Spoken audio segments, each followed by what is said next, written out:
Ya, Assalamualaikum warahmatullahi wabarakatuh. Selamat berjumpa kembali di DAF Official. Kali ini kita akan belajar tentang latihan-latihan perpajakan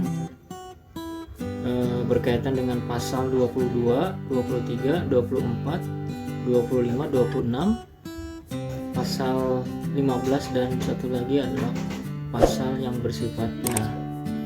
Oke, untuk lebih lengkapnya kita simak video selanjutnya. Latihan yang pertama adalah berkaitan dengan pajak penghasilan pasal 22. Di sini ada contoh kasus atau contoh pertanyaan. Ada 5 pertanyaan berkaitan dengan pajak penghasilan pasal 22. Yaitu yang pertama ini ada berkaitan dengan pemungut pajak di pasal 22, kemudian ada objek pajaknya, kemudian setelah itu ada kasus ya, ada 3 soal contoh kasus. Oke, kita lanjut. Nah, kita ke soal yang pertama, yaitu berkaitan dengan pemungut pajak pasal 22. Nah, siapa saja yang menjadi pemungut pasal 22? Yaitu pertama adalah Bank Devisa dan Dirjen Bea Cukai atas impor, kemudian bendahara pengeluaran untuk pembayaran yang dilakukan dengan mekanisme uang persediaan, kemudian setelah itu badan usaha yang bergerak di bidang usaha industri semen, kertas, baja, otomotif yang ditunjuk oleh Kepala KPP atas penjualan hasil produksinya di dalam negeri. Kemudian setelah itu ada produsen atau importir BBM, gas, lumas atas penjualan BBM, gas, dan lumas. Kemudian bendahara pemerintah dan KPA sebagai pemungut pajak di pemerintah pusat, Pemda, instansi atau lembaga pemerintah, dan lembaga-lembaga negara lainnya berkenaan dengan pembayaran atas pembelian barang. Kemudian KPA atau pejabat penerbit surat perintah membayar yang diberi delegasi oleh KPA untuk pembayaran kepada pihak ketiga dengan mekanisme pembayaran langsung. Kemudian yang terakhir adalah industri dan eksportir dalam sektor kehutanan, perkebunan, pertanian, dan perikanan yang ditunjuk oleh Kepala KPP atas pembelian bahan keperluan industri atau ekspor dari pedagang pengumpul. Itu adalah pemungut pajak. Kemudian selanjutnya adalah kasus yang nomor 2, yaitu berhubungan dengan objek pajak. Apa itu atau siapa saja yang menjadi atau apa saja yang menjadi objek pajak pasal 22, yaitu yang pertama impor barang, kemudian ada pembayaran pembelian barang oleh bendahara pemerintah dan KPA sebagai pemungut pajak dan pemerintah dari pada pemerintah pusat, Pemda, instansi atau lembaga pemerintah dan lembaga negara lainnya. Kemudian pembayaran atau bendahara pengeluaran dengan mekanisme uang persediaan. Kemudian selanjutnya adalah pembayaran kepada pihak ketiga dengan mekanisme pembayaran langsung oleh KPA. Kemudian penjualan hasil produksi di dalam negeri oleh BU. Kemudian penjualan BBM, gas, dan lumas oleh produsen. Kemudian setelah itu ada pembelian bahan keperluan industri atau ekspor dari pedagang pengumpul oleh industri dan eksportir sektor kehutanan, perkebunan, pertanian, dan perikanan yang ditunjuk oleh KPP. Jadi kalau kita ambil kesimpulan bahwa objek pajak di sini adalah impor barang dan dalam hal ini impor perhitungan atas impor barang tersebut, dan yang satunya lagi adalah pembelian barang. Oke, selanjutnya adalah soal nomor 3 berkaitan dengan soal kasus ya, berkaitan dengan PPh pasal 22. Nah, di sini kasusnya adalah PT Perkasa yang merupakan industri baja yang menjual hasil produksinya dengan total harga 770 juta kepada PT Makmur. Kemudian harga tersebut sudah termasuk PPN 10%. Hitung besarnya pasal 22 yang dipungut. Nah, bagaimana caranya? Nah, ini caranya. Jadi caranya adalah ini rumusnya seperti ini. Jadi kita istilahnya PPN-nya kita keluarkan dulu ya. Itu caranya dengan menghitung rumusnya ya, 100 dibagi 110 kali dengan 770 juta, sehingga akan keluar di situ DPP-nya sebesar 700 juta. Ya, 700 juta. Nah, baru setelah itu kita hitung untuk PPh pasal 22-nya, yaitu tarifnya 0,3% dikali dengan 700 juta, sehingga PPh pasal 22 terutangnya adalah 2.100.000. Nah, itu untuk yang soal nomor 3. Kemudian selanjutnya adalah soal nomor 4 berkaitan dengan impor. Nah, di sana ada contoh kasus seperti ini. PT Angkasa Raya mengimpor barang dari Amerika dengan harga faktur 12.000 US dollar. Kemudian biaya asuransi yang dibayar ke luar negeri sebesar 6% dari harga faktur. Kemudian biaya angkutnya 12%. Kemudian ada biaya masuk dan biaya masuk tambahan sebesar masing-masing 20% dan 10%. Kursnya yang ditetapkan oleh Menteri Keuangan itu 11.500. Kemudian pertanyaannya adalah hitung PPh pasal 22 yang dipungut jika PT Angkasa memiliki API dan jika PT Angkasa tidak memiliki API. Nah, bagaimana caranya? Nah, ini caranya. Jadi cara menghitungnya itu kita hitung terlebih dahulu dalam hal ini shift-nya atau cost insurance rate. Ya, kita tinggal jumlahkan. Yang pertama ini ada harga faktur. Kemudian setelah itu harga fakturnya 12.000 US dollar. Kemudian setelah itu ada biaya asuransi. Ya, biaya asuransi itu sebesar 6%, berarti 6% kali dengan 12.000. Kemudian setelah itu biaya angkut.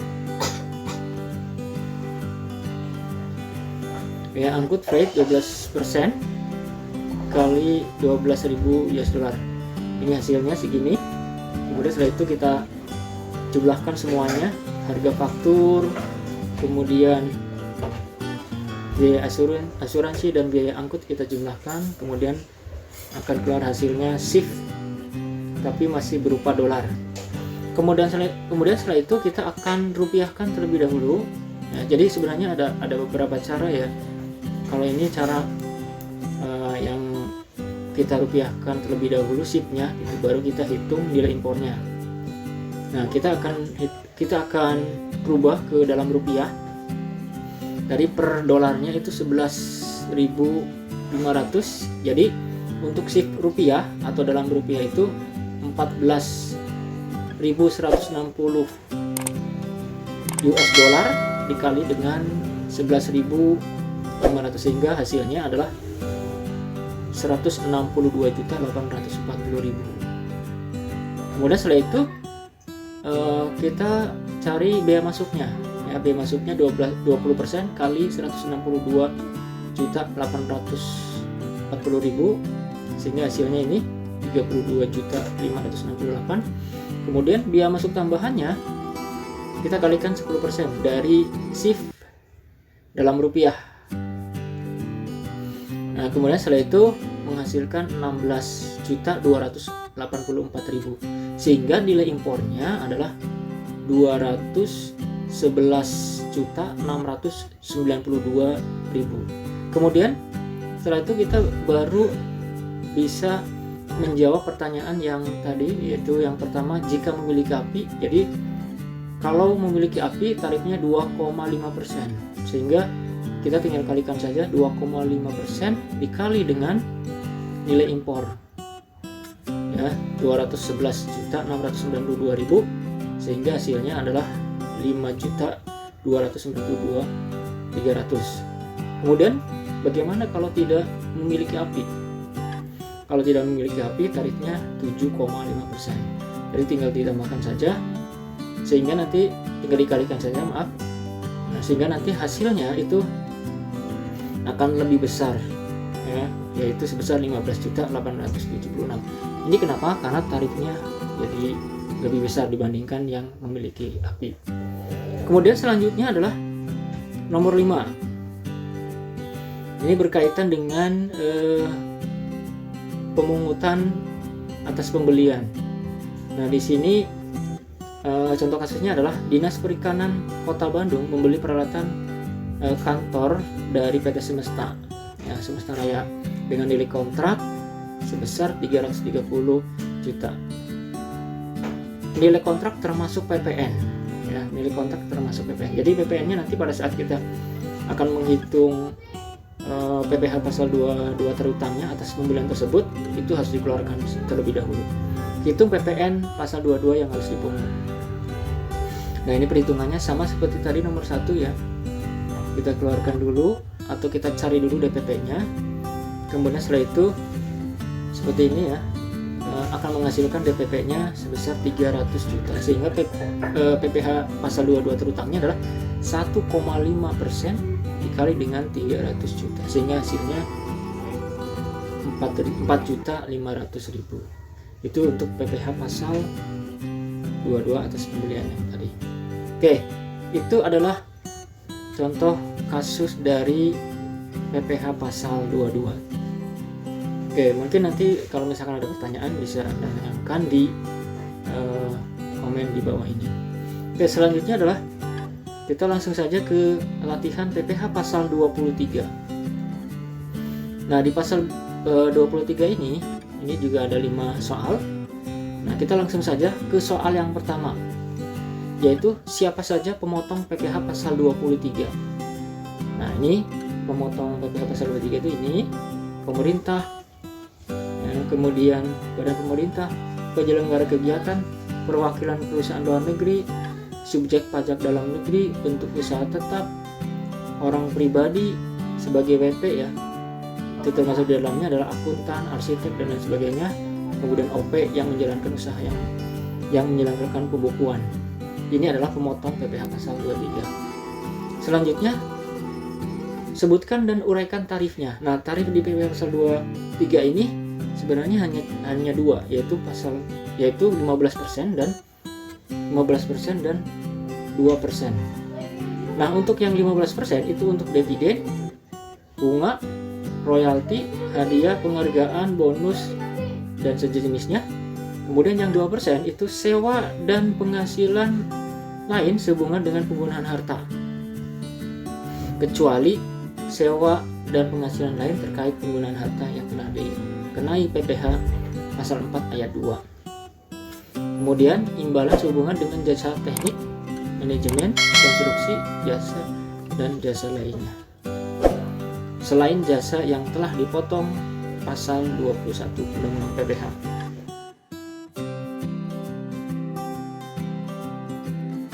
Yang ketiga, sebutkan dan uraikan beberapa penghasilan yang tidak termasuk atau yang tidak dikenakan PPh pasal 23, yaitu penghasilan yang dibayar atau terutang kepada bank, kemudian sewa yang dibayarkan atau terutang sehubungan dengan sewa guna usaha dengan hak opsi.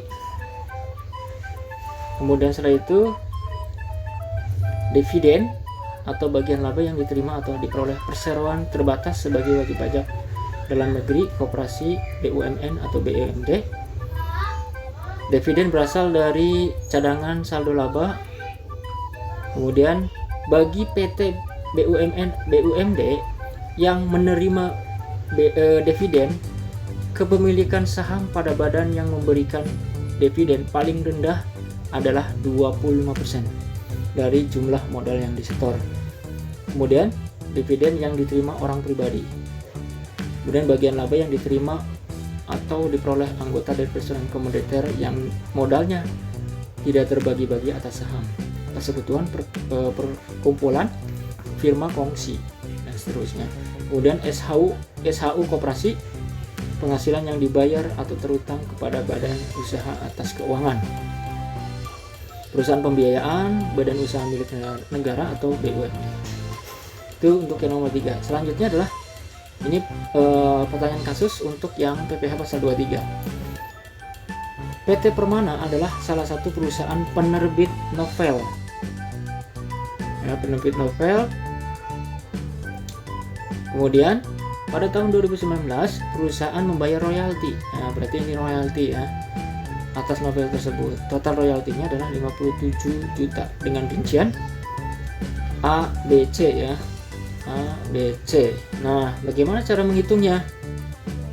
Nah, cara menghitungnya seperti ini. Untuk Ahmad Dahlan itu 25 juta kali 15% langsung. Yang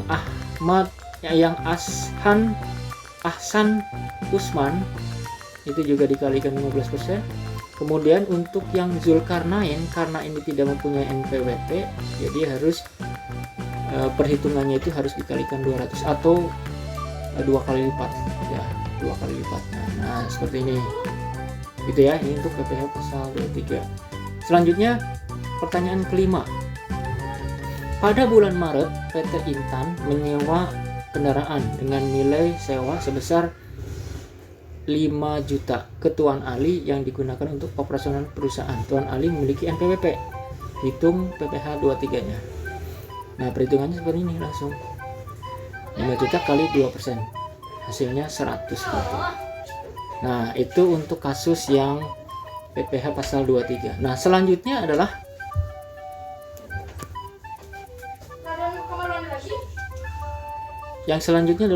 berkaitan dengan PPh pasal 24 dan 26. Nah, untuk PPh pasal 24 dan 26 ini digabung menjadi satu. Jadi untuk 24 ini ada 3 soal, dan yang untuk 26 itu ada 2 soal. Oke. Nah, sekarang kita ke pertanyaan yang pertama. Jelaskan secara singkat penghasilan luar negeri yang dapat digabungkan dalam memperhitungkan PPh terutang 1 tahun pajak PPh pasal 24. Yaitu penghasilan luar negeri yang dapat digabungkan dalam perhitungan PPh terutang tahunan adalah PPh pasal 24, di mana PPh yang terutang dan dibayar di luar negeri dapat dikreditkan terhadap PPh terutang tahunan. Kemudian soal yang nomor 2. Pada tahun 2017 PT Berdikari yang beralamat di Jalan Merbabu, Jakarta Utara memperoleh penghasilan dalam negeri sebesar 2.500.000.000 dan penghasilan luar negerinya sebesar 1.500.000.000. Kemudian tarif pajak 30% dikenakan atas penghasilan luar negeri. Nah, sekarang diasumsikan penghasilan neto sama dengan penghasilan kena pajak. Hitung jumlah maksimum kredit pajak luar negeri yang ditanggung PT Berdikari. Nah, cara menghitungnya seperti ini nih. Jadi kita jumlahkan dulu penghasilan netonya, yaitu dari penghasilan luar negeri ditambah dengan dalam negeri ya, sehingga jumlahnya itu 4 miliar. Kemudian setelah itu kita menghitung, dalam hal ini adalah menghitung PPh terutangnya, yaitu 25% kali dengan 4 miliar, sehingga PPh terutangnya adalah 1 miliar. Nah, kemudian batas maksimum kredit luar negerinya adalah peredaran bruto dibagi dengan PKP kali PPh terutang, yaitu 100 atau 1 miliar. Ini untuk peredaran bruto luar negeri ya, itu 1.500.000.000 dibagi dengan 4 miliar, ini jumlah penghasilan neto atau PKP ya, kemudian kali dengan 1 miliar sehingga hasilnya 373. Kesimpulannya, PPh yang terutang luar negeri 30%. Kemudian kita hitung dulu PPh terutangnya, yaitu tadi 30% kali dengan 1.500.000.000 sehingga hasilnya segini. Sehingga kredit pajak PPh pasal 24 yang diperkenankan di sini adalah 375. Nah, ini diambil dari perbandingan antara batas maksimum kredit pajak luar negeri dengan PPh yang terutang di luar negeri, diambil yang kecil nilainya. Oke, selanjutnya adalah Sugiharto sudah menikah dan memiliki satu tanggungan, memperoleh penghasilan neto dalam tahun 2017 sebagai berikut. Ini penghasilan dalam negeri 900 juta, kemudian setelah itu penghasilan luar negerinya adalah tarifnya 20%, yaitu 1.100.000.000. Kemudian setelah itu hitung jumlah maksimum kredit pajak luar negeri yang diperkenankan. Nah, ini sama dengan yang tadi ya, cuma masalahnya di sini adalah untuk wajib pajak orang pribadi. Ya, kita hitung dulu. Ya, di sini adalah atau kita maksudnya diperjelas dulu ya, ini penghasilan dalam negerinya segini, kemudian penghasilan luar negerinya segini, kemudian tarifnya adalah 20%. Kemudian langkah pertama di sini kita menghitung seperti biasa adalah menghitung penghasilan netonya. Dan kemudian setelah itu, karena ini adalah wajib pajak orang pribadi, jadi harus dihitung atau dikurangi dengan PTKP. Tadi kan kawin, tidak kawin ya, tidak kawin. Maaf.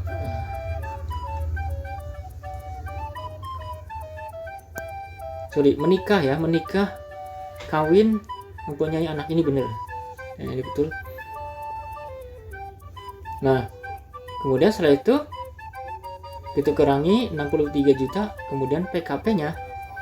Berarti ini PTKP-nya adalah PTKP yang terbaru yang 2016, tahun 2016, sehingga menghasilkan PKP 1.937.000.000.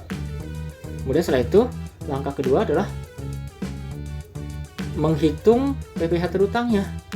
Ya, karena ini wajib pajak orang pribadi, jadi harus memakai yang tarif pasal 17 ayat 1 atau tarif progresif 5%, 15%, 25%, dan 30%. Nah, caranya seperti ini. Mungkin kalian sudah tahu di pembahasan PPh pasal 21. Jadi tinggal dikalikan saja 5% kali 50%, 50 juta, kemudian 15% kali 200 juta, sehingga nanti akan menghasilkan totalnya adalah 526.100.000. Kemudian kita hitung batas maksimum kredit pajak luar negerinya sama seperti yang tadi ya, 900 juta ini, kemudian 1.937 juta ini, dan 526.100.000 itu dari sini, sehingga hasilnya segini, 244.445.18. Kemudian setelah itu kita hitung PPh terutang luar negerinya, yaitu 20% kali 900 juta, sehingga menghasilkan 180 juta. Kesimpulannya, kredit pajak PPh pasal 24 yang diperkenankan itu 180 juta ini, karena ini lebih kecil daripada yang batas maksimum. Itu ya, itu untuk yang nomor 3. Nah, selanjutnya yang PPh pasal 26. Pada bulan Agustus 2017, Lothar Matthäus, warga negara Jerman yang bekerja sebagai konsultan manajemen di PT Bahari, menerima gaji $5, kemudian $5.000. Kurs yang berlaku itu 11.500 untuk $1. Kemudian hitung PPh pasal 26-nya. Nah, caranya seperti ini. Kita rubah dulu ke dalam rupiah.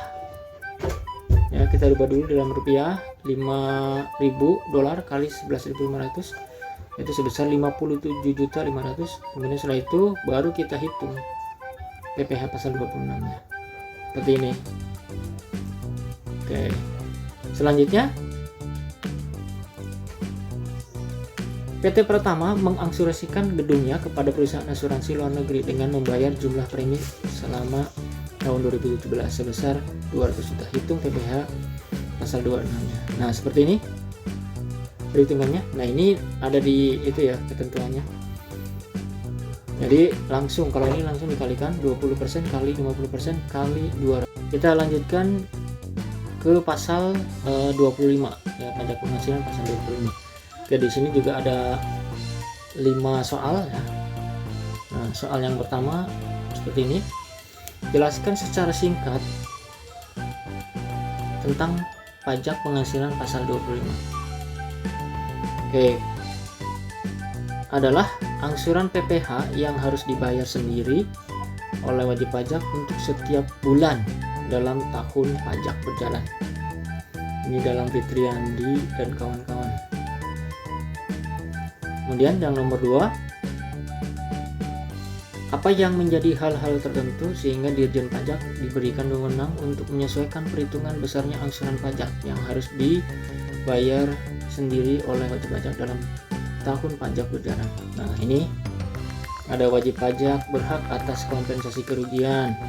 Wajib pajak memperoleh penghasilan tidak teratur. SPT tahun yang lalu disampaikan setelah lewat batas waktu yang ditentukan. Wajib pajak diberikan kepanjangan waktu dalam penyampaian SPT-nya. Wajib pajak membetulkan sendiri SPT PPh yang mengakibatkan angsuran bulanan lebih besar daripada angsuran sebelumnya. Kemudian terjadi perubahan keadaan usaha atau kegiatan wajib pajak. Selanjutnya, kasus nomor 3 adalah berdasarkan informasi surat SPT, besarnya pajak yang ditanggung PT Rawasari 2017 adalah 250 juta. Pajak yang telah dipotong atau dipungut pihak lain sebagai berikut: 22 10 juta, 23 15 juta, 24 20 juta. Nah, bagaimana cara menghitung PPh pasal 25-nya? Nah, caranya seperti ini. Jadi ini PPh terutang tahun 2017 sebesar 250 juta. Nah, kemudian setelah itu dikurangi PPh pasal 22, 23, 24 sehingga akan menghasilkan jumlah 45 juta. Ini sebagai kredit pajaknya ya. Dikurangi saja 250 juta dikurangi 45 juta, hasilnya itu 205 juta. Ini sebagai dasar menghitung angsuran. Nah, sehingga besaran angsuran pajak yang harus dibayar sendiri setiap bulan yaitu 205 juta dibagi dengan 12. Hasilnya adalah 17.083.333. Kemudian selanjutnya yang terakhir untuk PPh pasal 25, Tuan Sumitro sudah menikah tapi tidak memiliki tanggungan. Merupakan wajib pajak orang pribadi baru yang terdaftar sejak 1 Maret 2017. Tuan Sumitro memiliki perusahaan yang peredaran brutonya 50 juta. Persentase normal perhitungan perusahaan adalah 20%. Nah, ini cara menghitungnya hampir sama dengan yang tadi ya. Nah, ini kita hitung peredaran bruto. Kita akan menghitung penghasilan itu setahunnya. Itu tadi yang 50 juta. Kemudian setelah itu ada penghasilan pada saat kita akan menghitung penghasilan netonya, kita karena ini adalah memakai norma, penghitungan norma, jadi persentasenya itu sudah ditentukan oleh peraturan yang sesuai dengan jenis perusahaannya, yaitu 20% kali 50 juta sehingga hasilnya 10 juta. Nah, kemudian setelah itu kita setahunkan Ya, ini kita setahunkan ya, jadi 120 juta. Kemudian setelah itu dikurangi PTKP, kawin tidak mempunyai tanggungan, sehingga PKP-nya adalah 60.500.000. Kemudian kita hitung PPh terutangnya ya, seperti biasa ini pakai PPh PPh pasal 17 ya, tarif progresif. Kemudian setelah itu kita hitung, setelah diketahui PPh terutangnya, kemudian kita hitung angsuran PPh pasal 25-nya. Nah, ini langsung karena tidak ada kredit pajak, jadi langsung 4.075.000 dibagi dengan 12, hasilnya segini. Gitu ya. Nah, itu merupakan PPh pasal 25. Nah, selanjutnya adalah kita langsung saja ke PPh pasal PPh final ya, bersifat final. Ini ada 5 pertanyaan juga. Pertanyaan pertama adalah jelaskan apa yang disebut dengan pajak penghasilan final. Pajak penghasilan final adalah PPh yang tidak dapat dikreditkan atau dikurangkan dari total PPh terutang pada akhir tahun pajak ya, atau disebut dengan kredit pajak ya. Jadi pajak penghasilan itu tidak bisa dikurangkan. Oke, selanjutnya sebutkan dan uraikan penghasilan yang termasuk dalam PPh pasal 4 ayat 2. Ini ada beberapa, ada bunga deposito, ada hadiah undian, ada transaksi saham sekuritas, ada transaksi pengalihan harta berupa tanah dan bangunan ya.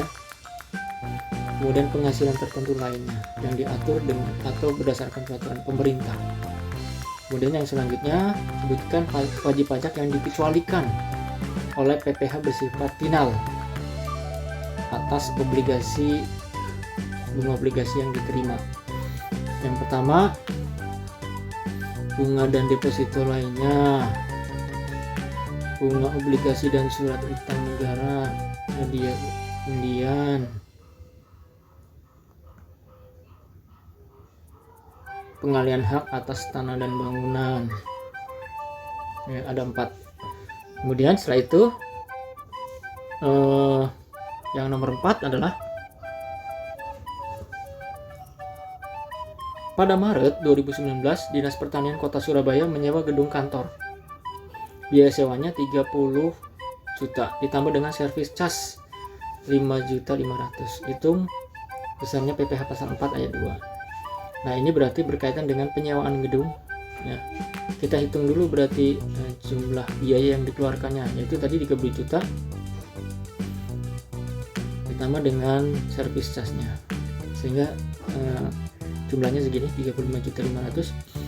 Kita hitung PPh final terutangnya, yaitu tarifnya 5% kali 35.500.000, sehingga hasilnya 3.500.000.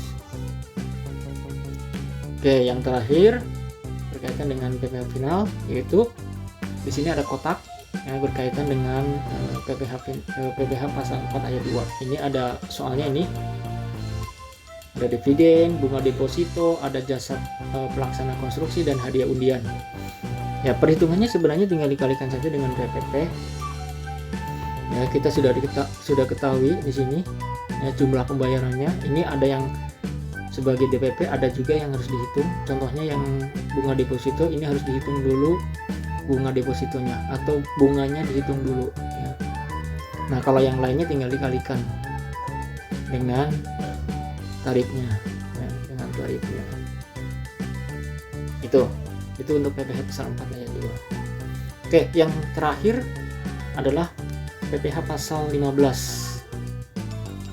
Nah, ini di PPh pasal 15 ini untuk materi pajak 1 ini kita belajar 3 dalam hal ini 3 wajib pajak. Yang pertama adalah untuk pelayaran ya, untuk perusahaan pelayaran internasional, kemudian untuk pelayaran dalam negeri, dan satu lagi adalah penerbangan dalam negeri. Tapi di sini sebenarnya banyak ya yang di PPh pasal 15 ini. Nah, di sini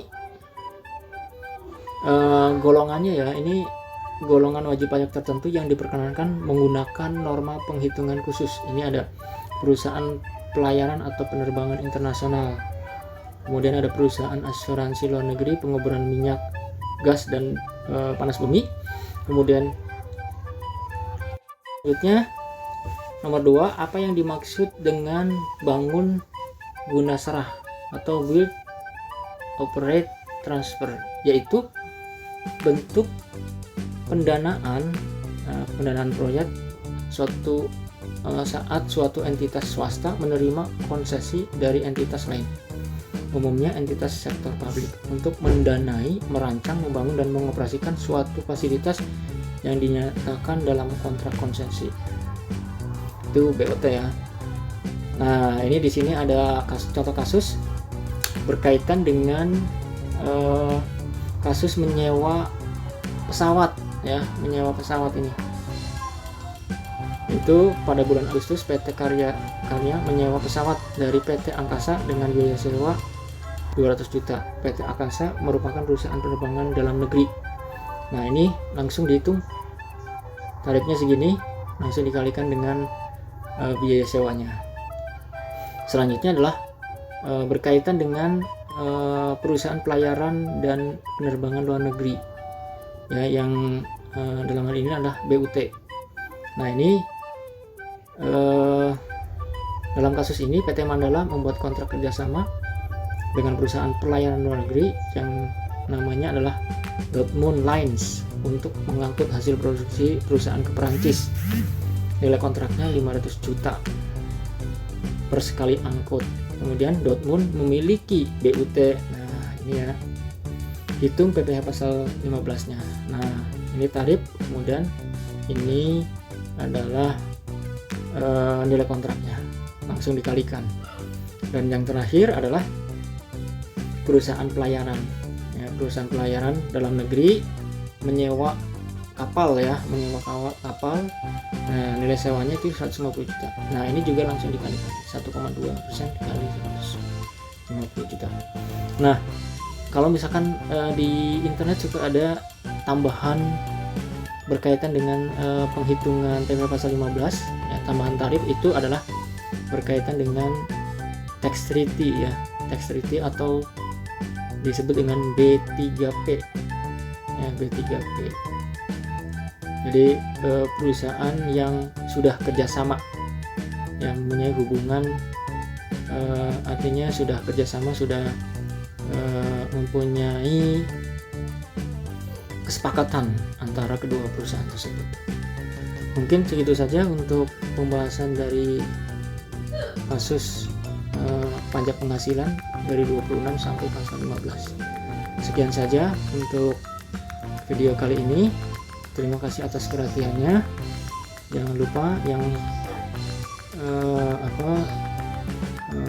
merasa ini bermanfaat bisa Anda subscribe, kemudian share, like, dan jangan lupa tekan tanda loncengnya. Sekian, terima kasih. Assalamualaikum warahmatullahi wabarakatuh. Pedagang asing kemudian perusahaan yang melakukan investasi dalam bentuk bond.